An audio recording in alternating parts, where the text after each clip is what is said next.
દાહોદ જિલ્લામાં યુરિયા ખાતરની અછત વચ્ચે ખેડૂતો ભારે હાલાકીનો સામનો કરી રહ્યા છે। દાહોદ જિલ્લાના ઝાલોદ સ્થિત ખાતર ડેપો ખાતે યુરિયા ખાતર મેળવવા માટે ખેડૂતોની લાંબી કતારો જોવા મળી રહી છે। જિલ્લાના વિવિધ તાલુકાઓમાંથી ખેડૂતો વહેલી સવારથી જ ખાતર લેવા માટે પહોંચ્યા છે। ખાસ કરીને સંજેલી, ગુરુગોવિંદ અને લીંબડી તાલુકાના ખેડૂતોને પોતાના વિસ્તારના ખાતર ડેપો પર પૂરતું યુરિયા ખાતર ન મળતા ઝાલોદ સુધી ધક્કા ખાવા પડી રહ્યા છે। ખેડૂતોના જણાવ્યા મુજબ સ્થાનિક ડેપો પર વારંવાર ખાતરનો જથ્થો ઉપલબ્ધ ન હોવાથી તેઓને અન્ય તાલુકાઓમાં જવું પડે છે।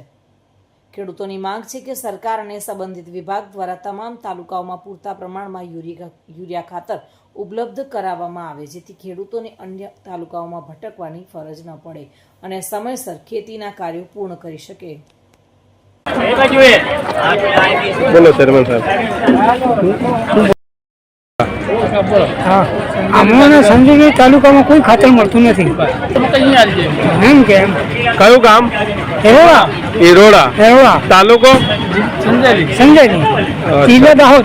મારું નામ મનસુખભાઈ। ગામ કરંબા તાલુકો સંજેલી લાગે છે।